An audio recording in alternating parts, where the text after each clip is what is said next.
Well, hi everybody. Welcome to Stratosphere Lounge. I'm your host, Bill Whittle, here on a Friday night. Only the lonely. Or the very, very, very, very cool, I suppose. That's one way of looking at it. Happy to be here. Was down in Orange County yesterday, so I wasn't able to do the regular Thursday show, but I missed a couple in the last couple weeks, and I certainly didn't want to do that again. So here we are. Hope everybody's doing well. It is the 15th of November. And of course, as historians from the future, insect overlord historians, when they get a hold of these messages, they'll be wondering about whether or not this was the time of the great impeachment. What a, what a, you know, I just don't see how it could have gone worse for them. Honestly, I really don't. And couldn't happen to a nicer bunch of guys. So it's, you know, it is what it is. But I will say this: they sure are looking stupid, and that always makes me happy. Scott asked me some questions. I know I said this about 100 times, but for those of you who may be new to the game or the show, I pay Scott out to be a jerk with me. That's what happens. You know, I pay him. Hang on a minute. Let me get the shadow off of me here, or try to. Anyway, when I did the show on, I think we recorded it on Tuesday, because Monday was a holiday. I was just, I was so angry. I don't think I've ever been that angry. And then yesterday I was down in Orange County, doing an event for Orange County Republican Women's Group, and those are those kind of things I've done an awful lot of. But there was something about it yesterday. I think it was the mood of the house, the audience, but they wanted to talk impeachment, and I did probably an hour and 15 minutes without a single note. And I just went down the list, and I honestly don't think I've ever been better. I was just so much of performing, because that's what it is. Although many people asked, where does all this stuff come from? And it's like, I don't know. It's not mine. It's I certainly didn't come up with this conservatism idea, and I didn't write the Constitution. I just kind of reporting on what I see. But it was just absolutely great. And when you're doing that kind of performance, anybody's ever been on stage, either a musician or an actor or whatever the case may be, will tell you that your performance depends so much on the audience. It is absolutely a feedback loop, where the energy of the audience is being reflected back to the performer.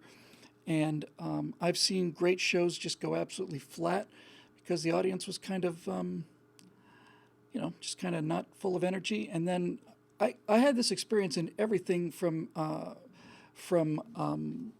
speaking events to acting on stage. The twice I've acted on stage, and then even in planetarium shows. Dave Big Booty in the comment section just wrote it's the work of the Holy Spirit, Bill.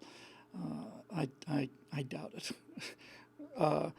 Not that I don't believe in it. I just imagine that the Holy Spirit's got better things to do.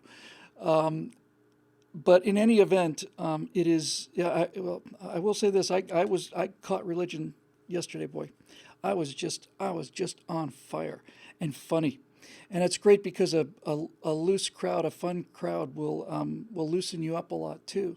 And when people are generally laughing when you want them to, you'll just take shots, and it just gets better and better. I know it sounds bragging. I'm supposed to get an audio transcript of it. Didn't tape it, but it was fun. And the reason it was fun is because everybody is as pissed off as I have ever seen them, and I certainly am. And it's gotten better today, because I'm watching their testimony fall apart. I just, wow. the name's flown right out of my mind. It's who's the guy from Ohio who tore him up? Great thing about asking questions here is I ask questions of the void, and then about 8 seconds later I get the answers. Jim, was it Jim? Somebody's going to tell me in just a second. Let's see here. Come on, Jim Jordan. Thank you very much. Here, come now. Now get 9 of them. Thanks, Jim Jordan. He was great. Jim Jordan. You know, I saw there's a channel that I discovered, a YouTube channel I discovered during the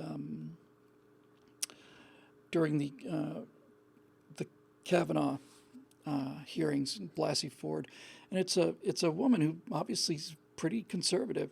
She's a psychologist and she's a body language specialist, and she analyzes videotape and just talks about body language and stuff, and she was talking about the difference in body language between Jim Jordan and Ambassador Turner, and I mean, it was that's how I saw the clip, and Jim was just like, I made a point of mentioning this yesterday at the speaking event. If you look at the body language, is it before I saw the clip analyzing the body language? But if you look at the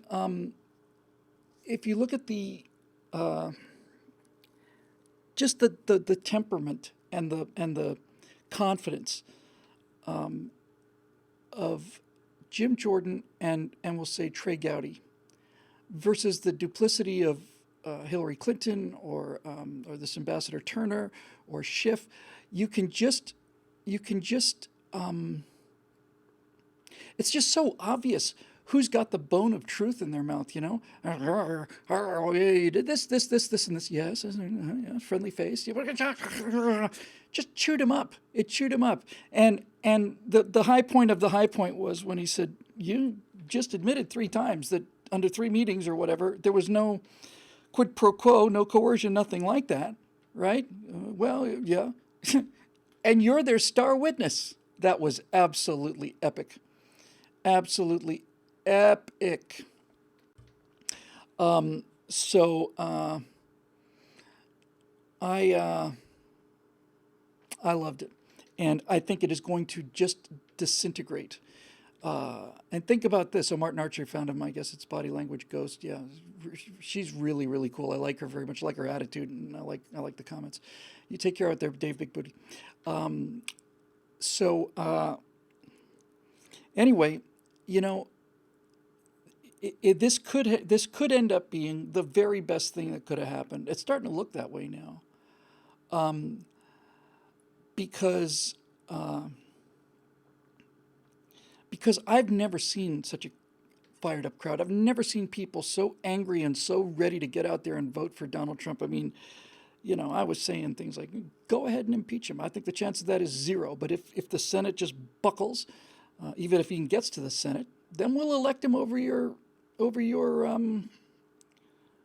removal from office. We'll just re-elect him. Anyway, what was the name of the video that made you a fan of I Know a Place? Oh boy, it is Animato. It's called. Animato is by a guy who made a movie called The Wizard of Space and Time. Once again, my memory fails me here. It'll come up in just a second. He was like the very first guy who was doing this kind of very, very hip kind of cool special effects. I want to say his name was Jeff or Jim or something. But it'll be here in 2-3 seconds now. But I saw him do this stop motion animation called The Wizard of Space and Time, and a bunch of my friends were doing that in high school. And I never particularly liked that, but they loved it. You just go out all day and you sit there on the grass with a single shutter on your TV, on your movie camera rather, and you would just click, and then everybody would move. And then everybody'd move like a half an inch, and then click, and then everybody'd move half an inch. And if you wanted to raise an arm, you had to do that over the course of 20 or 30 different positions. It wasn't for me, but they did some fun stuff. and they got to be very good at it. Mike Jitlove, thank you very much, Cheryl. Mike Jitlow, he is an absolute genius. I mean, he really was. He just really inspired me. I saw The Wizard of Space and Time, Speed and Time. I keep saying Space and Time. The Wizard of Speed and Time. I saw at the same time as I saw Animato, and I saw it on 16 millimeter film because this must have been 78 or maybe even earlier than that, somewhere around there. We were at a production house in Miami called Magic Lantern. That's all I remember about the place, special effects house, and we were checking in on something. And these guys said, "You got to see this." So they teed up Wizard of Speed and Time, and it blew my mind. And then they ran Animato, and I was just like, "Oh my god!" Now, if you look at it now, it's not much to see, because because so much of what he was doing is cutting edge, but he did it all physically. I mean, in Photoshop, you click a button, you just take the background out. Mike had to Photoshop. I mean, he had to print everything, cut it out, animate it bit by bit as cell animation, and it was absolutely unbelievably great. And that's where I first heard "I Know a Place," and it went into the back of my mind along with my impression of that particular song in that movie, and it was just fantastic. Well, anyway, okay, so let's see what's going on here. It's a Friday night, and I don't want to keep any of you too far from your cocaine parties. So let's see what's going on out in the world of the Facebook question thingy doody mabob. What do we got? Oh, look at that. Well, I don't know what the order is, but I see Eric Blake on the top too, so this is going to make his day. Thank me later, Eric. I'll answer them both, and then I'll see what's in the stack here. Hey, Bill Whittle, Master Wordsmith, Spaceman, and Cultural Maven. You're too kind. Accurate, but kind. Let's reflect on a recurring subject we often dwell on, conspiracy theories. You've gone into the classic nonsense like the moon landing being faked, or Oswald being framed, or 9/11 being an inside job, flat Earth, etc.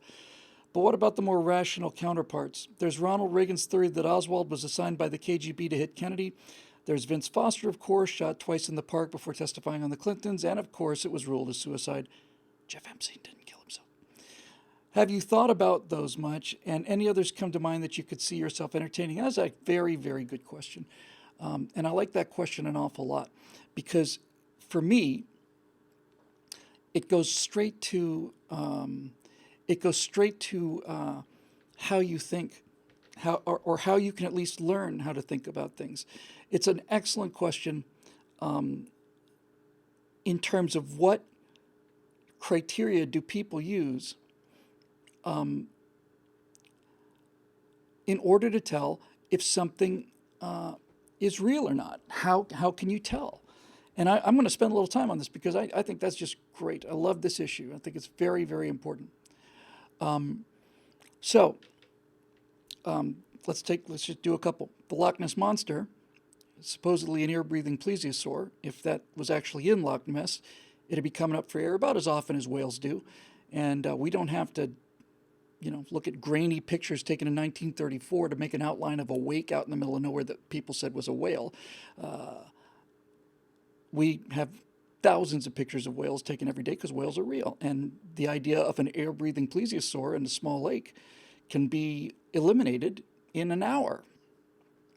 But people want to believe it so much, and I've been under that spell. I know what it's like to see magical things. I saw a leprechaun when I was 6, and I jumped out of the car, and my parents, for some odd reason, insisted that I was imagining things. But the second I got home, I ran back to where I saw the leprechaun on the way home, and looked everywhere for him.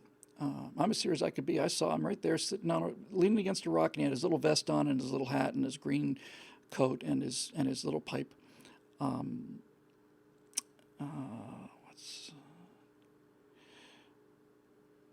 What is that leprechaun? Is it Darby McGill and the Little People?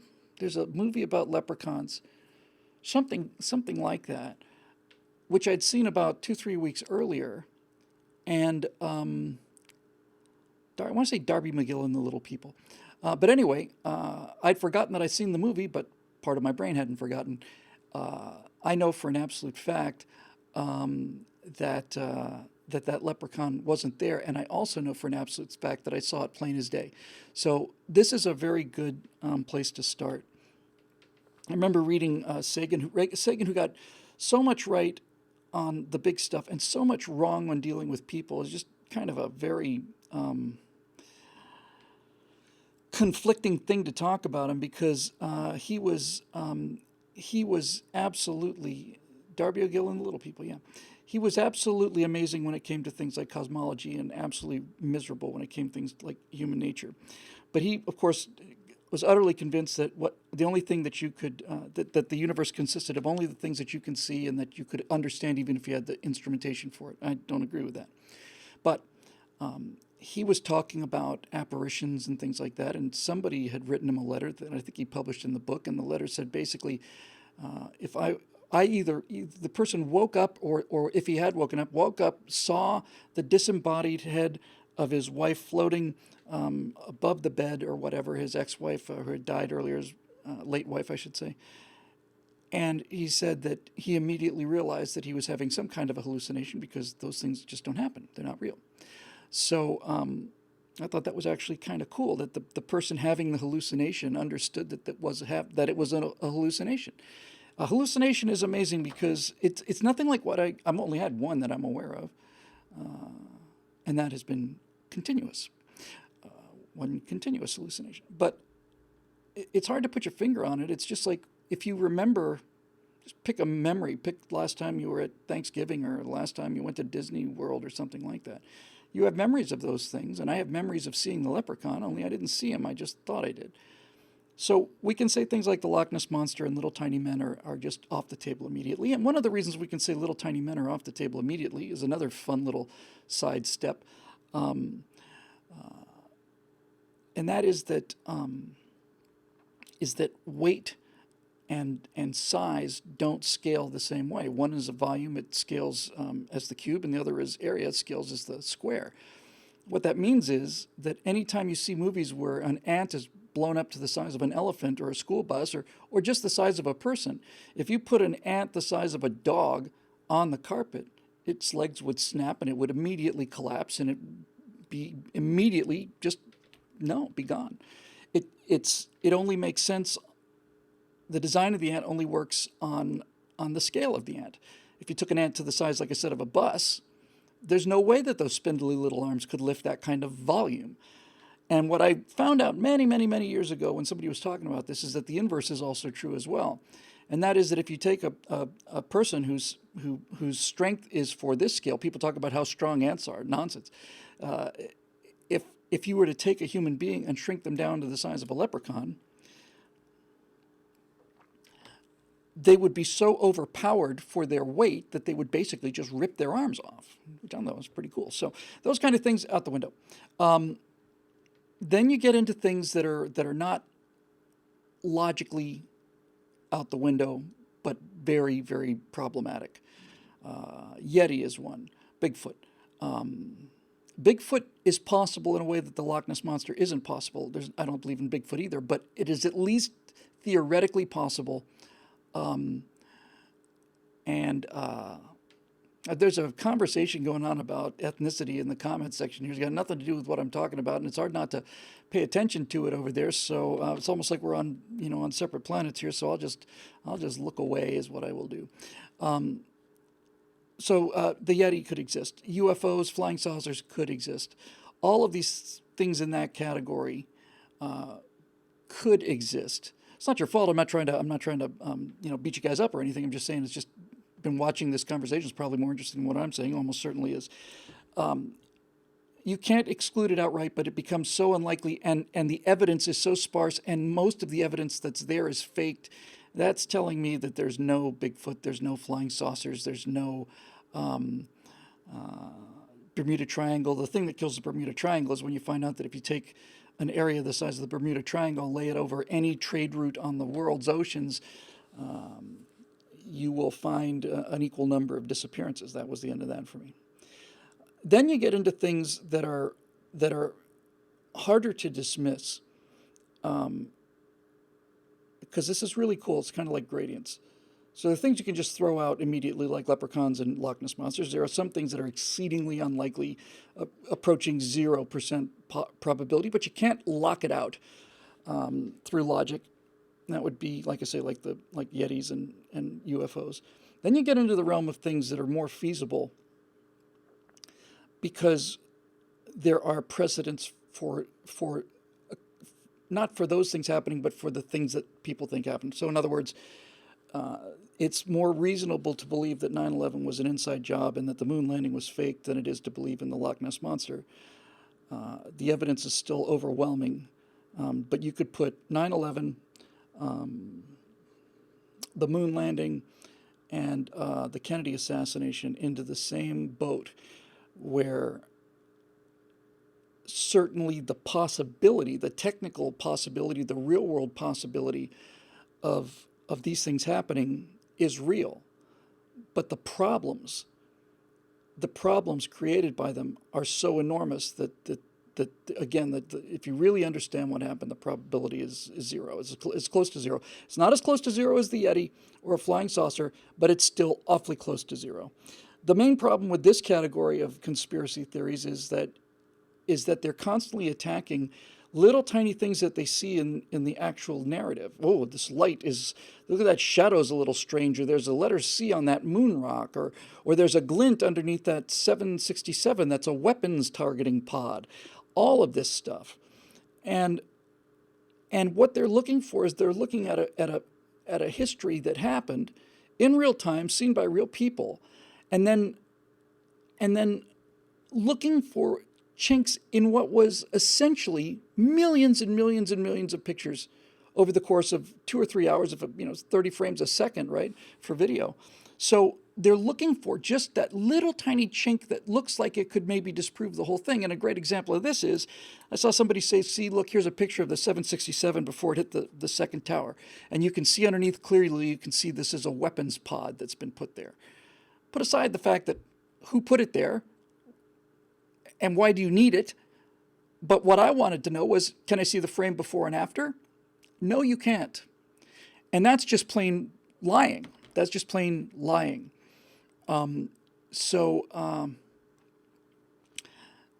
I think that, needless to say, the moon landing happened. The 9/11 happened the way we saw it happen. And there's nothing in there to block it from happening. See, the thing is that people, when they get into these kind of conspiracies things, is they find a point and they think that point makes the established story impossible. And since the established story is impossible, according to this one thing, like the magic bullet, let's say, then it couldn't have happened. But what they never do is tell you what the alternative is, because if they had to lay out a cogent, fully fleshed out alternative, that would be much more full of holes than the truth. So you see this flash underneath a jet on one frame of one camera of one airplane, and you say this is a weapons pod, and all of this stuff is built to, and these shadows are diverging. Well, they're diverging because it's a wide-angle lens. I can show you this right now with my iPhone if you really want me to. So they're looking for blockers, but the thing that's so interesting about this is they're looking for them so hard. They want to believe in something other than the truth. And I think that it's because the truth is perceived to be kind of mundane and boring for a lot of people. Yeah, and so to give you an example of how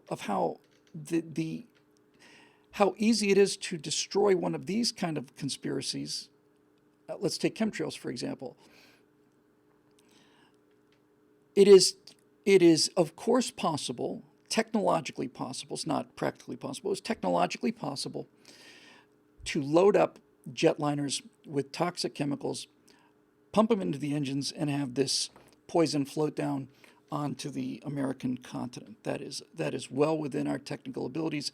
It's well within our technical abilities to kill the entire crew of airplanes and fly airplanes into buildings or whatever the case may be. It's not within our ability to launch a missile against the Pentagon because there were hundreds of thousands of people driving past that point who saw an airplane, and they would all have to be in on the conspiracy, and they would have to be on the conspiracy to the point where just that little tail of traffic, those thousands of cars going by at that time, were in, but nobody else was. So that's just plain ridiculous. But the chemtrails are a great example. So people say chemtrails. And I was out one evening with a very, very big liberal who believed in this stuff. And it's amazing how easy it is to just flip it, Well, 9/11 was an inside job. Well, why? Well, because the buildings couldn't melt in the heat. The first building got hit first, North Tower got hit first, and it fell last. South Tower got hit second and fell first. This one stayed up longer than this one did. So bang, bang, crash, crash. Why? Well, because this plane hit lower, and since it hit lower, there was more weight above the fracture line, above the stress line, and since there was more weight above where the damage was, it collapsed more quickly. And she said, "Oh, yeah, that makes sense. I guess it did happen the way it was." So then she got on to chemtrails. So let's just talk about chemtrails for a second here. This is where you can, when you argue with people who are proponents of this, you begin to realize that it's just plain fraud in almost all of these cases. It's not like they're unaware of it.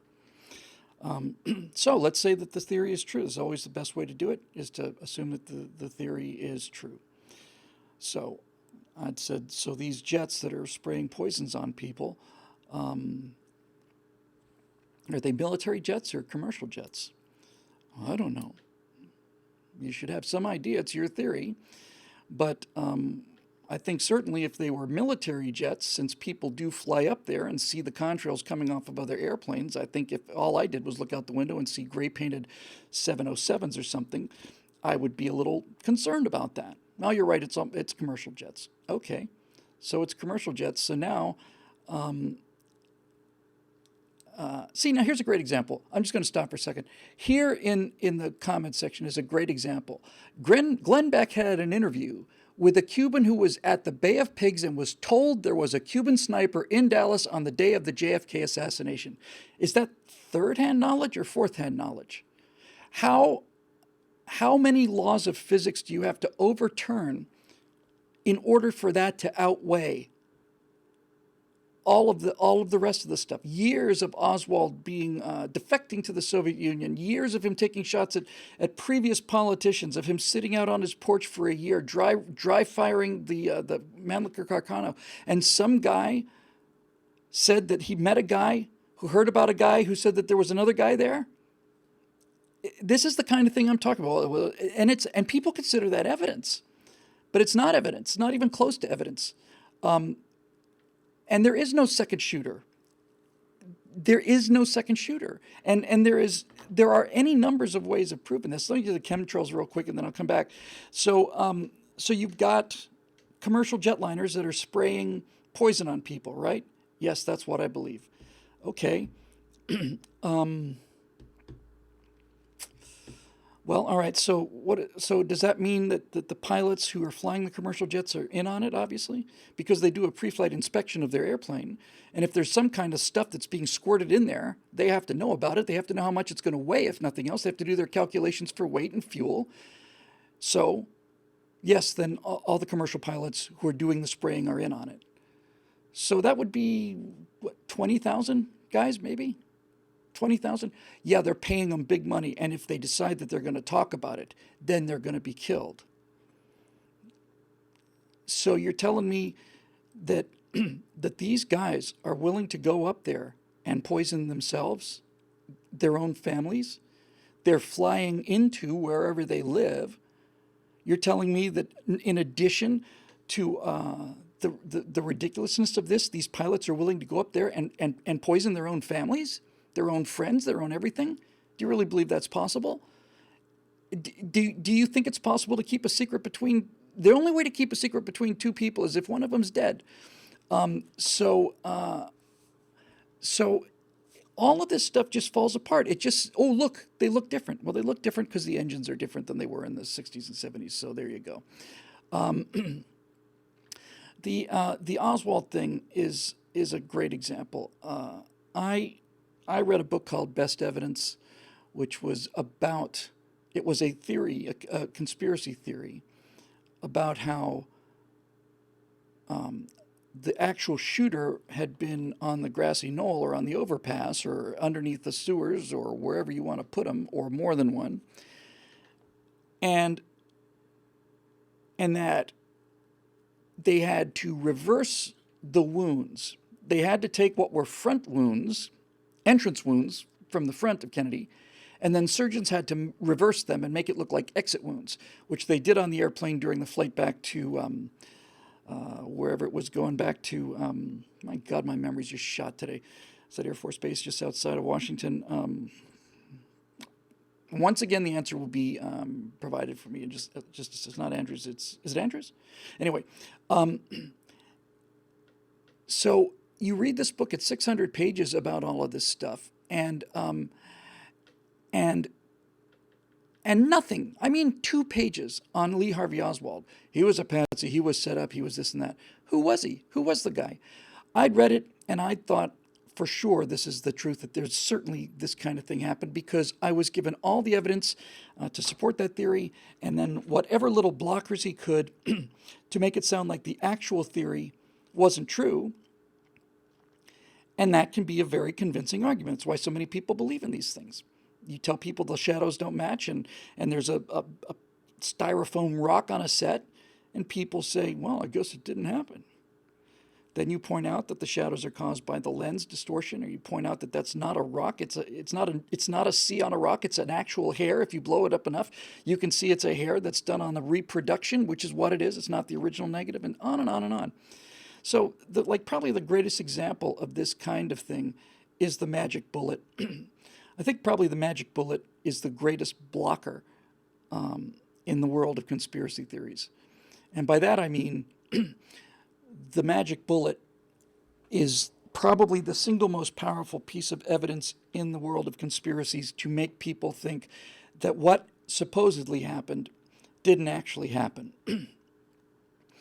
The way it's presented is they'll show a diagram of Kennedy and Connally in the car, and they'll show the angle at which the bullet entered Connally, and then they'll show the angle at which it entered Kennedy, and they say, well, since they're sitting like this, the bullet had to go into Connally and then magically fly over to the side by a foot and then re-enter Kennedy, and that's obviously impossible, so obviously he wasn't just shot from behind. And Gerald Posner, who wrote this amazing book called Case Closed, said, well, let's just have a look at what actually happened. Let's look at the pictures. And what he found out, what anybody could have found out, was, first of all, the Lincoln in question was a special limousine, which meant that the back was wider than the front, that Connally was not directly behind Kennedy. Connally was off to the side somewhat significantly. And more importantly, Connally was turning, or Kennedy was, I don't remember which, one or the other, I forget which, but one of them was turning when they got hit. And so all of this straight line trajectory, Connally right in front of Kennedy, straight bullet line, all of it makes a straight line. It's just not the straight line you would think of if you don't look at the actual frame when the bullet hit. If you look at the actual frame, you see that Connally off to the side, twisted around, bullet goes straight into John Kennedy's spine. That's the one that gave him that. There's a name for it. It's a neurological reflex when you've had extensive spinal damage, which he had for about a second. And so when you hear the magic bullet theory, you think, well, the real thing couldn't have been true. But it turns out that there's nothing magic about the magic bullet. One of the things they said, is just repeatedly said, is that they found a bullet on the case closed thing Best Evidence made a third of the book about this, that when they were, that Kennedy had apparently had a bullet appear on the stretcher or something like that, and they said that the bullet was undamaged, but it wasn't undamaged. It was somewhat mushroomed, but it wasn't completely mushroomed. And then they said, okay, well, look, here's what happens when you fire this round into something, and you can see it completely mushrooms, and the one on Kennedy's thing is only slightly mushroomed, therefore it didn't happen. And then once again, Posner says, you get that kind of mushrooming if you shoot a rifle at a steel plate from a distance of 25 yards. But if you're shooting through soft tissue into upholstery, then you don't have that kind of mushrooming, and we prove it, and they did it. So again and again and again, I'm not going to go on a whole lot longer with this. You get the idea. So it is possible to do this, and the way to do it is you have to read both sides of the argument. That's all there is to it. I've said many times, I believed for about a week that the plays of William Shakespeare were written by Edward Earl of Oxford, Edward de Vere, Earl of Oxford, 16th Earl of Oxford. I was so sure about this. And then I decided, in the interest of integrity, well, this is obviously not widely accepted.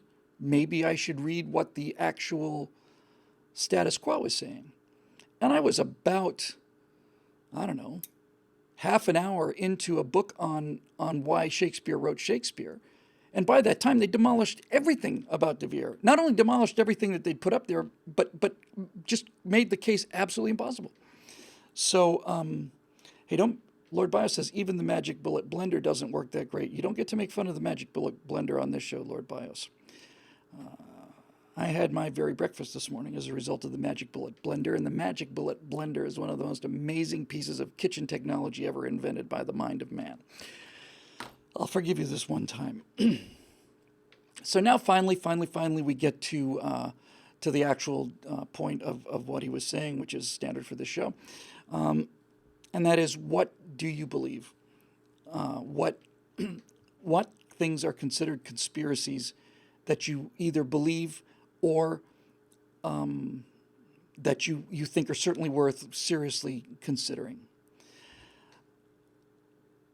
I had thought that the most likely explanation for Jeff Epstein hanging himself was that he committed suicide. And I still consider that to be a reasonable possibility, but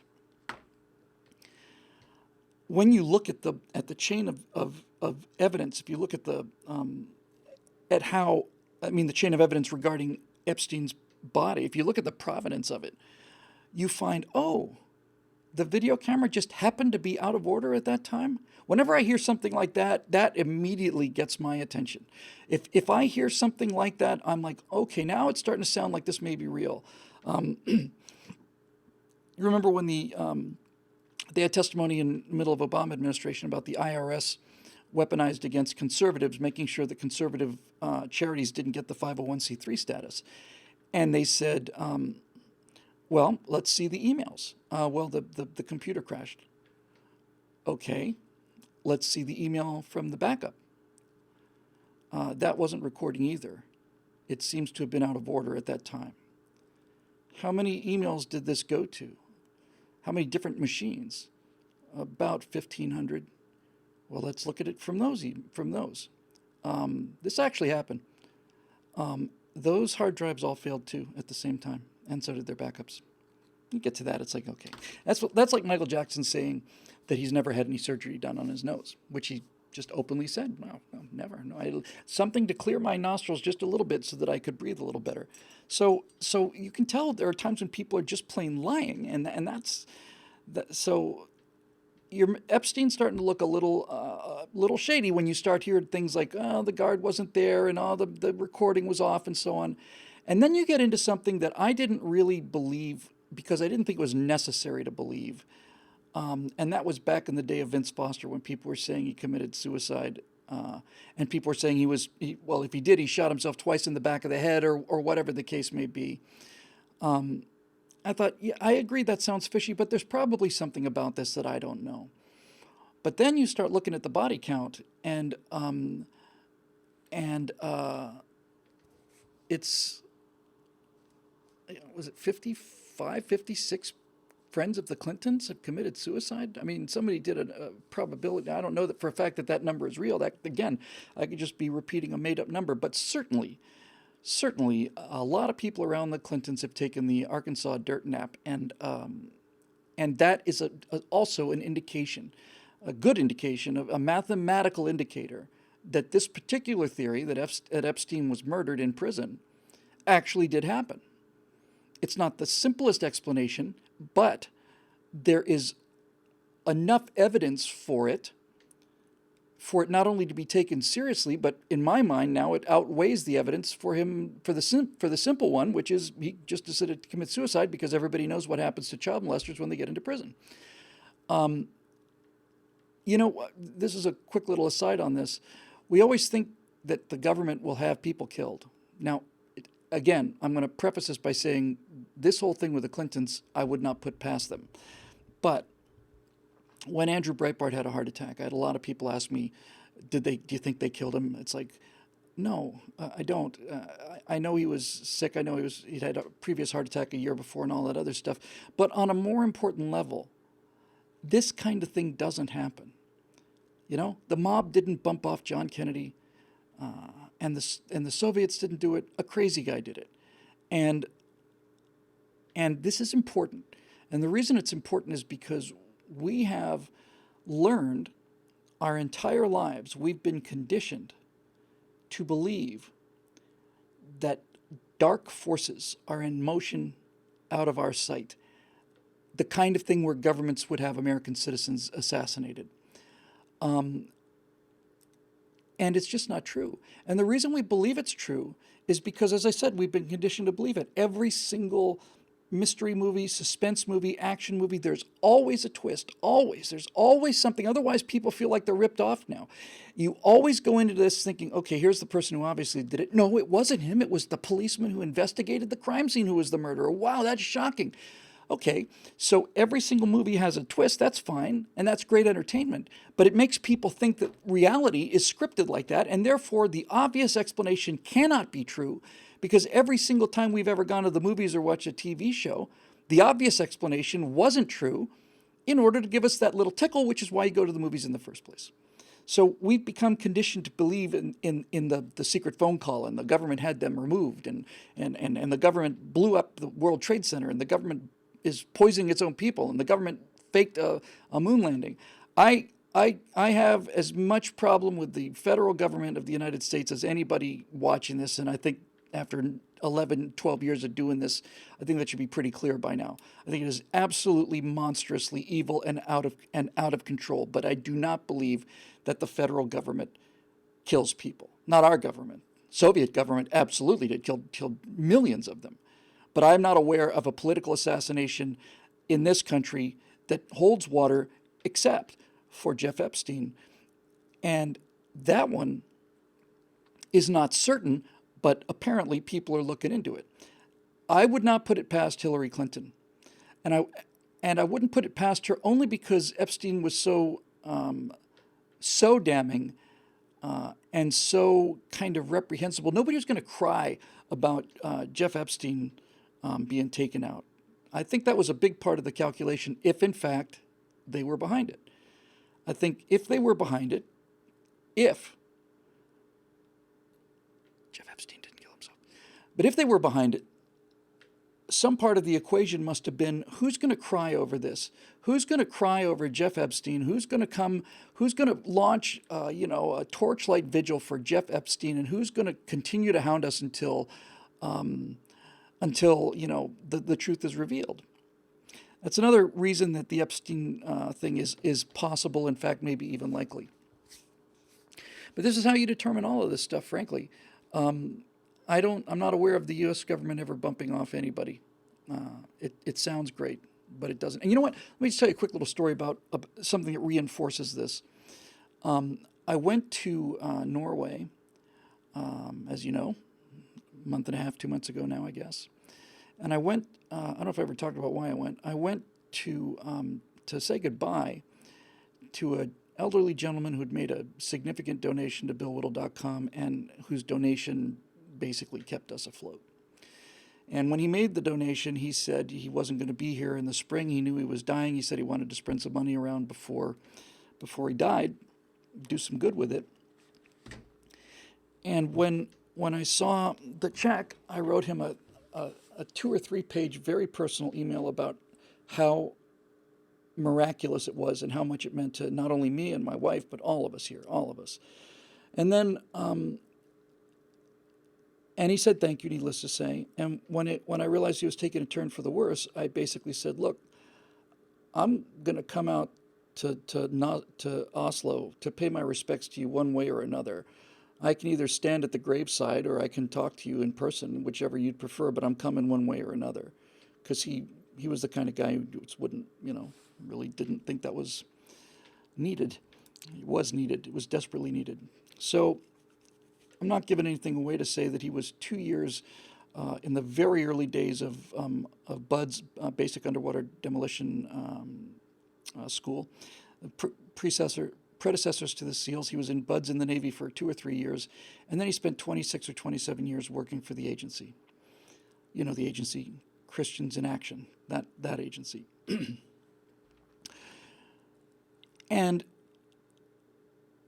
I went there specifically, well, first to thank him, and secondly, to hear about those times from him, not just because I'm writing something on the Cold War, but because he was a really, really good man, and I wanted to know more about his story so I could tell it, and I will tell it.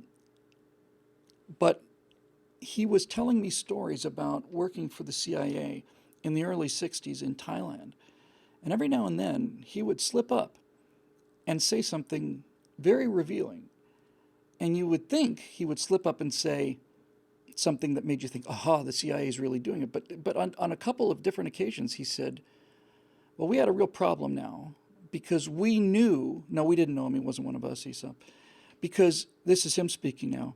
He said, we knew that this guy was going to North Vietnam in order to cause a lot of trouble, and we knew he had the stuff on him, but we couldn't bug his room. We just couldn't do it. I said, why not?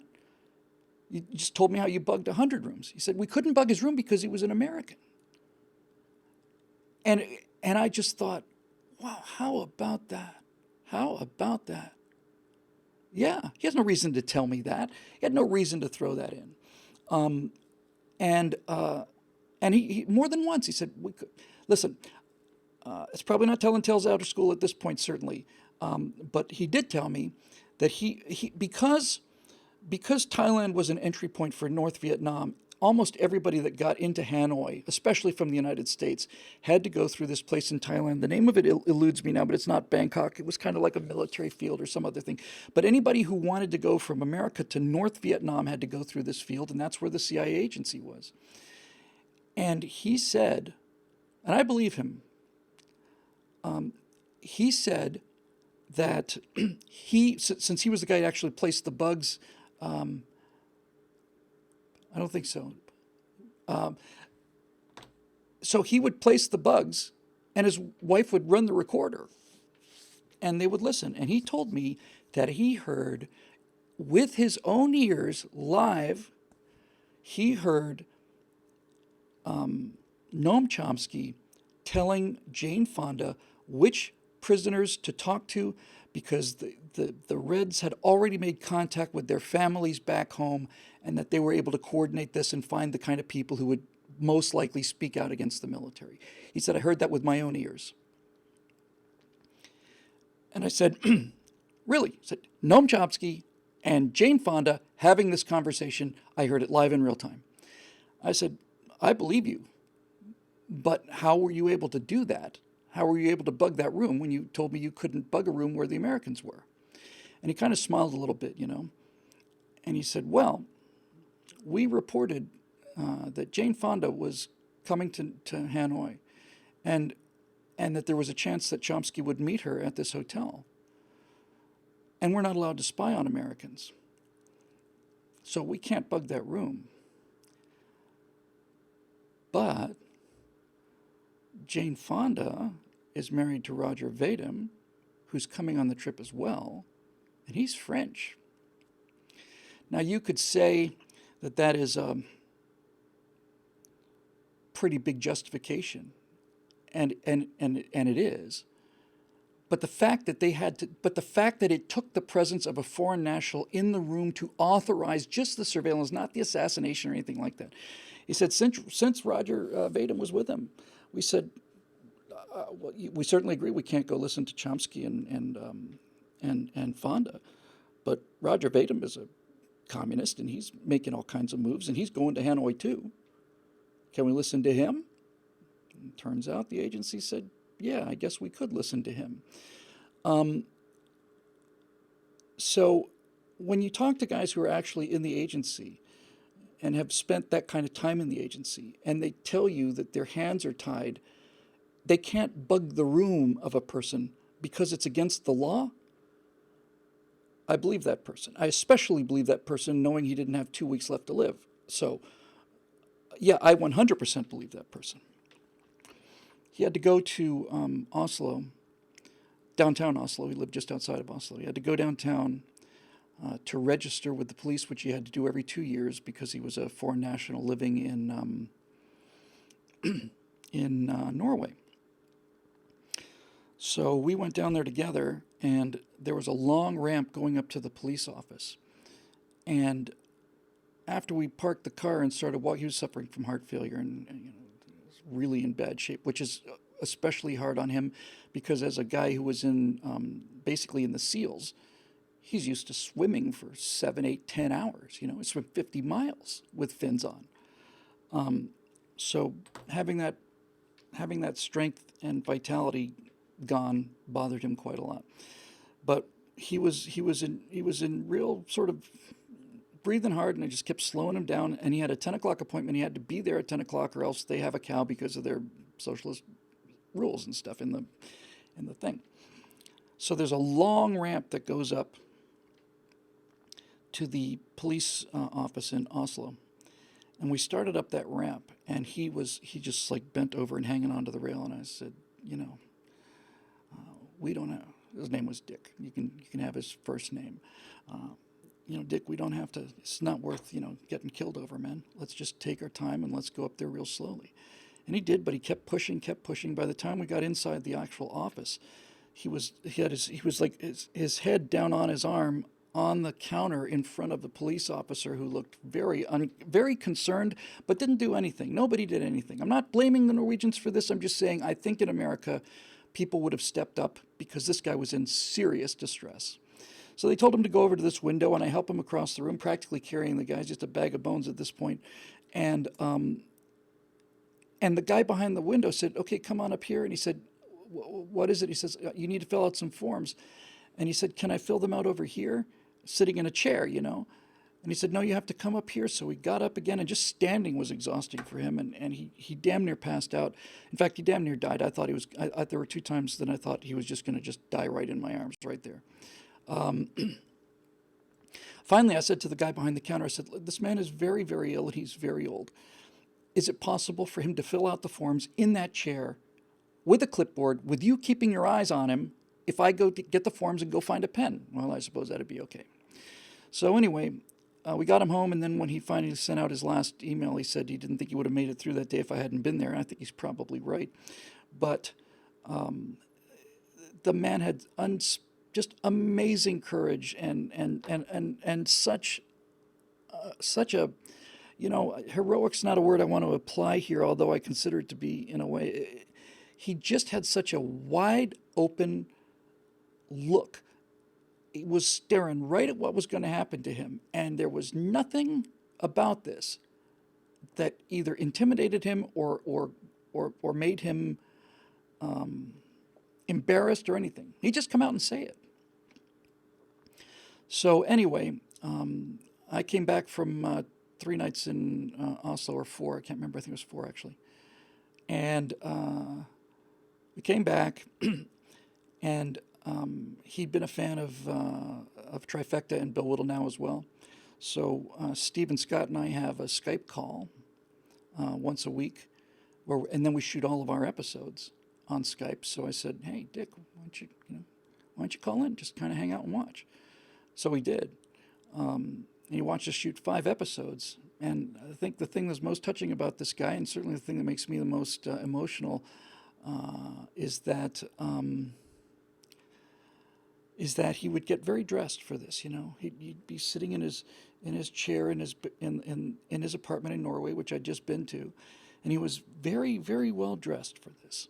And he had a lot of fun watching. I said, "Well, we shoot Bill Whittle Now's on Monday afternoons and Wednesday and Friday mornings. You're welcome to join us for those too." And he did. And then last time I spoke to him on the Skype was it was like a Friday or something, I think. And I said, "So Dick, you going to be with us on Tuesday morning? We're going to do another right angle. We're going to see you there." He did two, at least two, and a couple of Bill Whittle nows. And he said, "Nope, I'm not going to be here." I said, "Okay." And I said, "Thank you for everything you've done." And got off the Skype call, and I sent him an email, and I just put the header on there, happy trails. Because this guy, among the many, many amazing things he did, was he grew up in Los Angeles. He grew up in the movie, certainly in close orbit of the movie business. When he was a little boy, he would go with his other friends and play at the very large estate of Errol Flynn. He and Errol Flynn they were all just great friends. They discovered a monument in the back of Flynn's property, some kind of a headstone or something that Flynn didn't know about. They said, "Really, boys?" And they said, "Yes, yes, sir, Mr. Flynn. There's some kind of marker way out at the top of the hill there. It's all covered with bushes and trees and stuff." And Flynn, who he said was drunk pretty much all the time, said, "Well, we shall have to investigate this. Wait here, lads." And and I believe this. Errol Flynn disappeared for about, I don't know, I think he said it was about 10 minutes. And when he came back out, he had on a pith helmet, and he had on the safari jacket and jodhpurs and boots. And he said, "Right, let's go and investigate this then, lads." And I'm thinking, man, that must have been the best of the best to go out there with Robin Hood, and just prance around the backyard and play with his horses and all the rest of that stuff. Turns out he lived in an apartment for several years, and that apartment is about a tenth of a mile from where Natasha and I live. It's about a tenth of a mile. I don't drive past it every day, but I drive past it twice a week because I have to go in that direction. And I'm very glad it's there, because every time I drive past it, I think about him and thank him for what he did for us. For not just for me, but if you're a fan of this stuff, he did it for you too. He's a great, great, great man. He's a great patriot, and I miss him very much. And the country misses him. He and his other friends from the agency would just talk and say, "Can you believe this? What's going on now?" No, I can't believe any of this stuff. This never would have happened back in the day. All of Brennan and people fighting against the government and all the rest of it, it was like, fighting the government against the people. He said, "No, when we did it, we obeyed the law," quaintly enough. And the last thing he said to me about this, of all the things I've done in my life, one of the things I'm most proud of is not just going to Norway, but one of the things that gives me the most satisfaction is that the first night we were there, we sat up until about 3:30 in the morning, drank some horribly, horribly peaty scotch. It was practically like drinking a swamp, and got ourselves roaring drunk and laughed until we cried. We just laughing and laughing and laughing. So I know for a certain fact I was responsible for giving that guy the last good time he had on earth, and God knows he earned it. Not just because of what he did for me, but because of what he did for the country, and continued to do for the country. And you know what? I might just round out this story by just telling you about the kind of operation that they did. I said, "Listen, I don't have to repeat any of this. I don't have to repeat any of the names. I don't have to say I know you. Nothing. I'll keep this under my hat. No problem." He said, "Nah, it doesn't matter anymore. It was 50, 60 years ago. There's nothing terribly interesting about it." I thought it was interesting. So just to give you an idea of how the agency worked, and was going on all the time during the Cold War. He was in Thailand. He was at the agency in Thailand, and they had a constant manifest of who was coming into that airport. And it wasn't Pattaya. Who was coming into that airport? And they had about a 4, 5, 6 hour warning because they basically, he said, "We owned the Thai police at the airport. We just owned them." And so they got word that again, I'm actually find myself like reluctant to say this, and then I remind myself this actually happened 60 years ago, and none of this stuff is classified or anything like that. And not only that, he gave me permission to do it, so he told me, so I'm going to tell you. But basically, they found out that there was a guy on an inbound flight heading for North Vietnam, transferring through this airport. He was from Japan. He was a Japanese national, and he was very highly placed. He was the number two man in the Japanese Communist Party, and the Japanese Communist Party was planning all kinds of terrorism and had actually taken some acts of terrorism and bad guys. He didn't know that. Dick didn't know anything about the guy. Just knew that he was a name. So he got the manifest of the inbound flight, and he called the guys in the CIA office in Japan and said, this guy's coming into Thailand. He's going to Hanoi. You interested in him? And the guys in Japan just lost their minds. They said, yes, my God, we're interested in him. We are absolutely interested in him. He is a bad, bad man.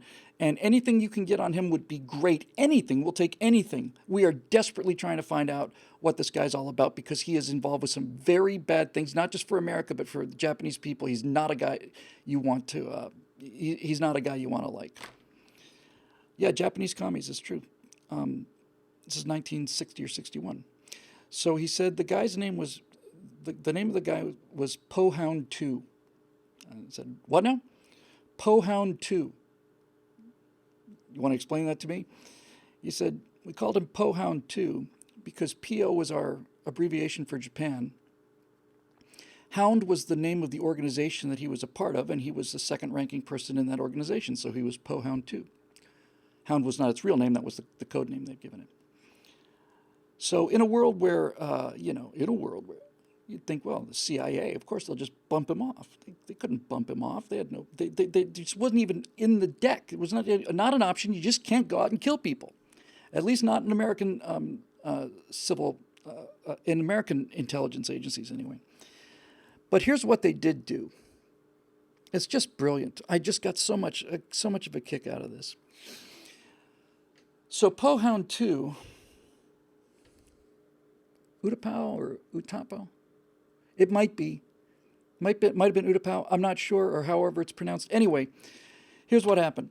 So the plane with Pohound 2 on board arrives, and he's got a briefcase with him, which he never puts down, and they know there's some really good stuff in the briefcase, but they don't know how to get to it. So here's what they did. They waited till Pohound 2 went out for dinner at a restaurant. They didn't have anything to do with the restaurant. They just knew where he was going because they followed him. And as he was coming out, they had two of their Thai associates staged a fight just outside the restaurant, not between them and the guy, but between each other. And it started to be pushing and shoving, and one guy got pushed into this guy, Pohound 2, kind of knocked him over backwards, didn't knock him off the feet, just scuffled with him a little bit. And then the fight continued, and one guy got knocked out, and the other guy goes running down the street. So Pohound 2 goes back to his hotel. Big deal. Saw a fight in Thailand. And then about a couple hours later, he gets a knock on his hotel door from the head of the Thai civil police. And he says, Mr. whatever his name was, he says, yes. He says, sir, we would like to ask you some questions. The guy's very suspicious. What you want to ask me questions about? I said, well, sir, there was a fight at a restaurant that you were in earlier tonight, and both of these people were underworld figures, and we would like to just ask you a few questions about them, anything they might have said or anything they might have done. We wouldn't bother you if it wasn't important, but it is. So I guess Pohound 2 decided he didn't want any trouble, so he goes down to the Thai police office, and they put him in a separate room, and they put his briefcase somewhere else in a locker. The second the briefcase was in the locker and Pohound 2 was in this room answering questions about something that was completely set up, the agency guys got in there. They opened the briefcase. Dick taught me the basics on how to crack a safe. Opened the briefcase. They had a Polaroid, which was pretty new at the time. And they opened the case, shot a Polaroid, gently moved like a shirt out of the way, shot another Polaroid because they had to reassemble this thing in such a way that he would not be aware that anybody had been there. But now we get to the actual genuine genius of it. So they knew this guy had a diary. And they knew that there was a lot of great stuff in the diary. The diary's in Japanese. So that's where the information was. So needless to say, they immediately microfilm every page of the diary. They'll read that later. They got to get this thing over with as quickly as possible because they don't want it to be suspicious. But here's the genius of it. One of Dick's closest friends in the agency was a forger. Dick said he could draw a Russian 50 ruble bill by hand and you wouldn't know it wasn't real. He just handed in and he was just the best. He was the best at this he'd ever seen ever. He was a real savant at this. And so what the agency decided to do was, and they had to think fast because they only had a couple hours before this guy actually landed. So the agency in Japan telexes over a paragraph, and the paragraph consists of Japanese characters. And the guy who's the forger doesn't speak Japanese at all. But what they wanted to do was they wanted to go back several days or a couple weeks into the diary and add this one paragraph, and it had to be added in the handwriting of the guy of Pohound 2, of the guy who was writing the diary.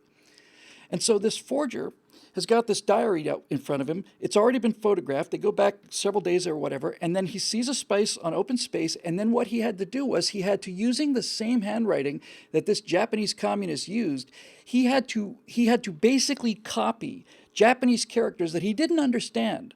And he not only had to copy them, he had to copy them in that guy's handwriting, which he did. So they close up the diary, and then they put everything back, and they close it up, and they put it back in the locker, and then the police say, "Sir, we're terribly sorry to detain you as long as we did, but thank you very much for coming down." And okay, so the next day, the guy is going to make a transfer. He's like going to the airport or something like this. He's about to board the plane or something for North Vietnam. And then the CIA called the guys who were over at the airport security and said, "We got a guy here who's a really bad man. Let me tell you some of the things that this guy's working on." And the Thai police guy over there said, "You don't have to tell us anything. We trust you. We believe you. Who is it?" And he said, "It was this guy." And they said, "What is it about him?" And they said, "We just think there's something in his diary that's interesting, that you might find interesting." Okay. So the guy is about to get on the plane for Hanoi. He's arrested by the Thai police. They take him in for interrogation. And it turns out that the paragraph that they added to his diary in his handwriting was a paragraph about how well the plan to assassinate the King of Thailand was coming along in terms of how it was going with the Japanese Communist Party.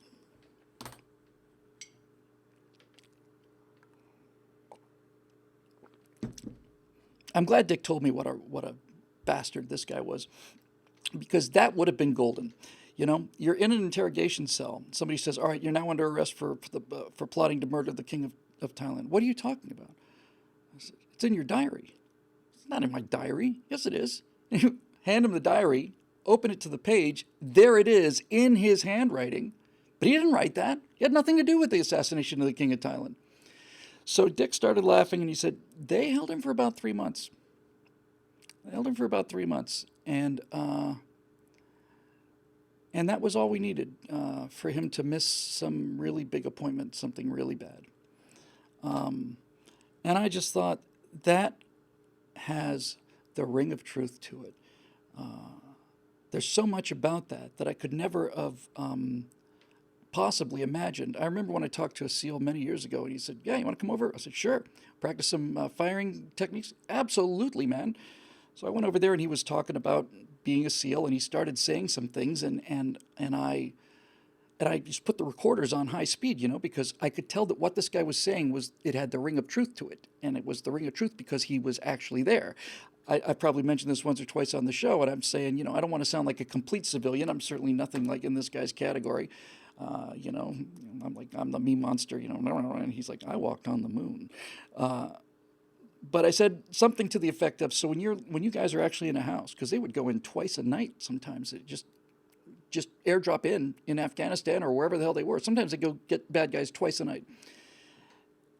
And I said, if you go into a room and somebody's firing, do you do the double tap, the pump, And I like the term double tap because it made me feel like I knew what I was talking about, I said, "So you guys use the double tap?" And then I'm just like purring like a cat because I'm showing this amazing knowledge of these covert operations and all the rest of this stuff. And the guy just looked at me with this kind of look like, the kind of look you'd give a kid who, peed on the Christmas tree or something. And he said, "No, we pretty much just keep shooting them until they're dead." And that's when the recorders went on high, I said, what does that look like? And he says, like this, bang, bang, bang, bang, bang, bang, bang. Okay, got it. Uh, and and and he would talk about the workspace. He said, we always, whenever we load, reload, whenever we do anything, we do it up here in our workspace. What's your workspace? Our workspace is an area that's probably about 120 degrees or 170 degrees, something like that. And that's how wide it is, and it's about this high, and it's in front of us all the time, and that's where the threat is, or at least that's where we're always facing, where we think the threat's going to be. So we never want to look out of that workspace. So we load up here, we do all of this stuff up here where we can see it. And I thought, my God, this is just great, because that sounds like a guy who's actually a SEAL. Turns out he was. So, the thing I like most about that Pohound 2 story is that this guy was planning murder, mass murder, explosions in subways, and some of the Japanese communists put they had some kind of bioweapon down there or something, I remember, or gas or something. These were nasty guys. They were going to kill a lot of Japanese people. And all they could do legally was get him in trouble with the Thai authorities. They didn't kill him. They didn't have him killed. He wasn't executed. They undoubtedly could have done something to make it look like maybe he would have been executed or shot, but they didn't do that. They just had to tie him up. And so they did. And I was just so proud of that agency. And I know Natasha watches these things, and I told her about it, and she had a look on her face, and it was both a kind of a sad look and a kind of a knowing look too. So I will end this episode with this. Oh, that's right. Shrinriko, says Jodaba, they weren't communists, they were some kind of religious cult. Well, communism's a religious cult, so I'll just assume that I was right on that one, even though I wasn't. Don't tell anybody. But one of the final stories he told me was, he said he was in Lebanon in the early 60s. And they had all these militias there. And kidnapping was rampant, because kidnapping was a source of revenue for these militias and for these Islamic groups that preceded, Hezbollah and all of those guys. But they still were kidnapping Westerners in order to get the ransom. And he said they would kidnap Americans, they would kidnap Brits, they'd kidnap anybody. He said, but the only people they would not touch, ever, were the Russians. I said, well, how did that come about? He said, when we got a notice that somebody had been kidnapped, we try to find the guy, we try to rescue him, try to get him out, we try to get him in jail, whatever we did. But when the KGB heard that one of their people had been taken off the streets by this jihadi group, they basically said to them in real time, he will either be back home in our office at 6 o'clock this afternoon, or all of you will die and all of your families will die. All of them. Well, they didn't believe that. But he wasn't back by 6 o'clock, so the KGB went out there and killed every one of them and killed every one of their families. And after that, nobody messed with the Russians in the streets of Libya. And the reason I like that part of the story is because when Dick was telling me that, he was telling me about the effect, but he wasn't admiring the operation, It wasn't like, geez, I wish we had the guts that the Russians had. It was like, that's the natural outcome of what happens when you go out and murder 30 people. And he wanted no part of that. The closest I ever heard to really, the kind of thing you would see in a movie was just a very quick kind of aside he made. He said there were a lot of people out there out in the backcountry growing heroin. He said that was bad. But the stories we were hearing were really, really bad. We were hearing stories about young girls being raped and tortured and used as sex slaves and then just executed, and just horrific things, horrific. And then apparently they did something where they kidnapped a bunch of children and found them dead or something like that. And so he said, so we just sent a couple guys out there and clean that mess up. Okay. But when you talk to a lifelong CIA agent and he tells you that we cannot get this vital information in a foreign country because it's against the law, then the whole idea of government assassinations goes into goes where it belongs. It goes into the frame of perspective where it belongs. Um, I personally think that story was much more interesting than just bumping off the guy. Uh, I just I just thought it was great. So I told you all of this just to really tell you one thing. This is this is the last night I was there. First night we were there just laughing and laughing and laughing. But the last night he was telling me all of his agency stories. And it was getting late and it was time to go to bed. It was like 3 or 4 in the morning. I had to get up for an early flight, fly home. And he was just wrapping up and he just started looking off into the distance, and he said, "My God, we had a lot of fun. We just had so much fun." And I thought that's it. This Pohound 2 thing is in the at least in the world that they're operating it in, it's kind of fun. It was almost like a goof. Uh, and I'm now about to write part 7 of the Cold War. I'm just getting out of the 50s and into the 60s. Most of the interesting stuff, or at least the stuff that not many people know about, happened in the beginning. But again and again and again, I'm trying to convey to Americans what the Soviet system was and how it was just built on murder and terror. And nobody believes how many people were just plain murdered. It was just, no one believed you, but it's true. And I remember hearing these stories from this good man, good man, uh, who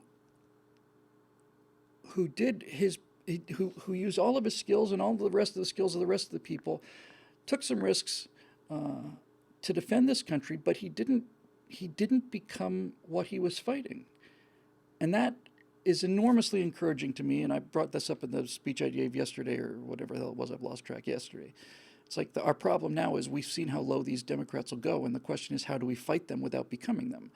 And I think the answer is, well, the Marines fought as brutally as the Japanese when they found out how brutally the Japanese were going to fight. And those men managed to come home, and instead of turning into murdering killers, they turned into a church-going good men. They left the war behind them, and when they came back, uh, they were Americans again. They were decent people again, and ready to play fair with whoever they were going to fight next, unless they found out that they weren't. Um, and I don't know. I really do believe it. I certainly saw it in his eyes. I bet they had an absolute blast. He, just to give you an idea of the kind of things, this is the last thing I'll say about it. Um, but to give you an idea of the kind of things that go on right this second as we speak right now, and have been going on for certainly since the end of World War II, and undoubtedly some form of it before then. But just to give you some idea, there was a time when he and a buddy, not a I mean a combat team buddy, a fellow diver, had to go out and swim out and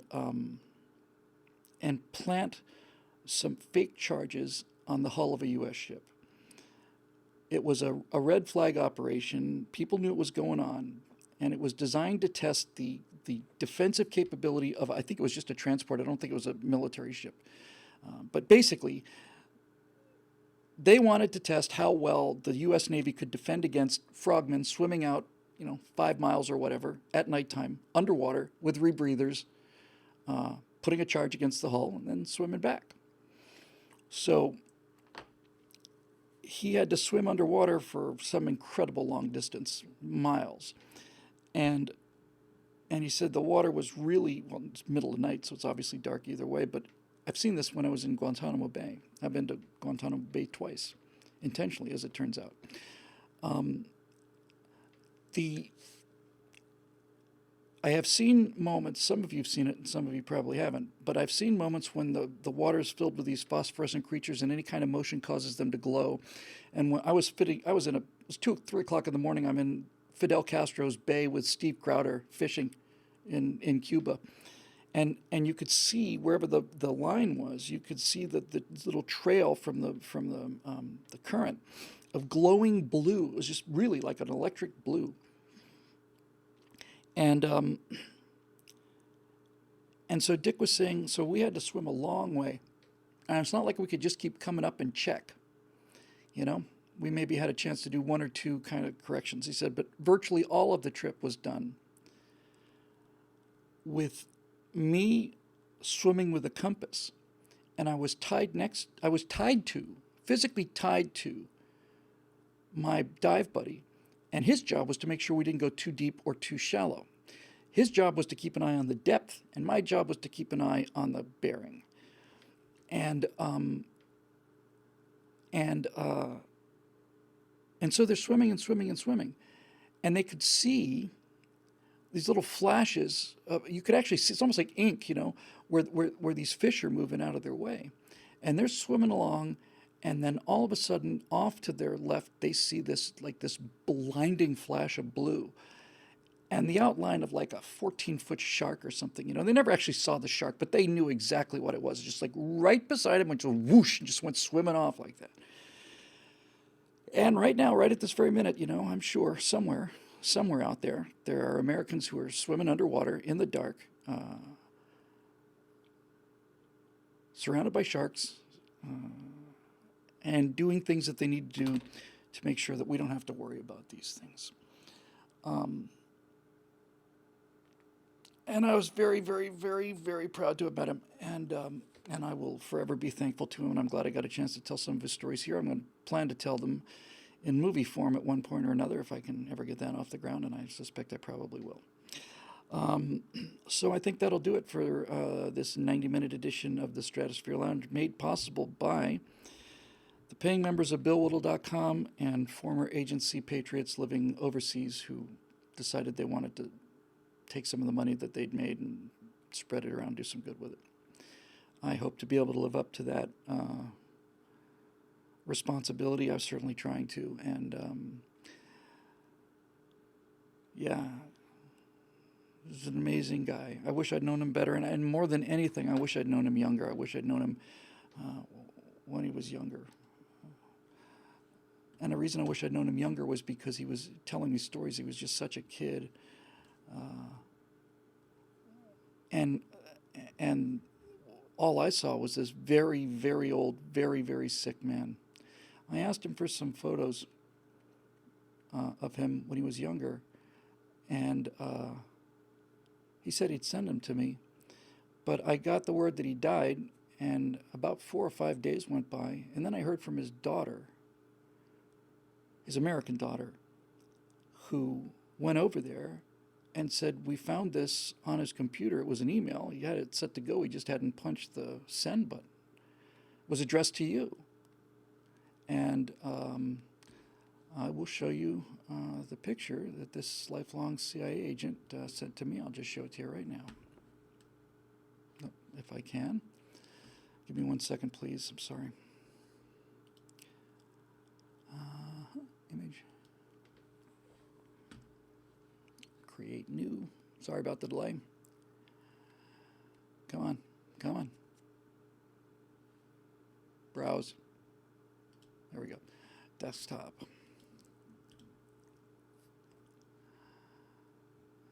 And it is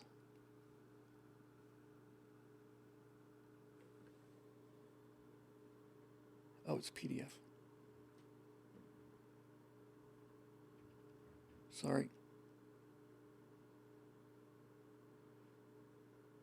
It might not be possible to bring in the PDF, so I'll tell you what I'll do. I'll do a screen grab of it. I want you to see it now that I mentioned it. It could be another second. Sorry about this. Oh. I'm sorry. It may not be worth the wait to anybody else. It's worth the wait to me, though. I got to scale this down, then I got to do a screen grab of it. It'll just take me a second. 243. Okay, let's get it down to 100%. Yeah, there we go. Let's go to 150. Yeah, that's better. All right. So this was the email that I received from Dick's daughter about a week after he passed away. And I'm just going to copy it. And I thought maybe some of you would like to see the face of the kind of people that do the kind of things that he did for our country and that they do every single day. It's important to me that you see it anyway. Come on, go away. All right, here it comes.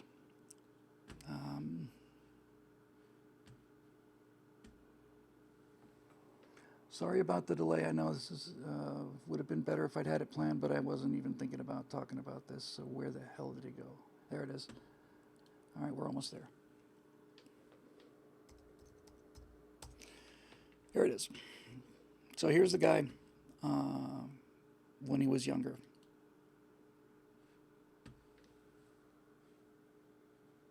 Open.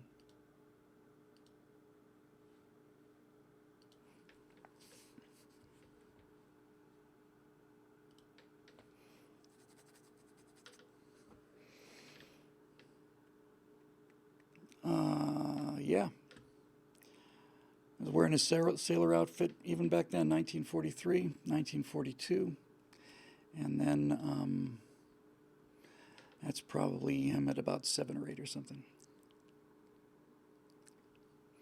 What a great guy he was. What a great, great guy he was. I really, really liked him, and I'm sorry I didn't have more time with him. But conversely,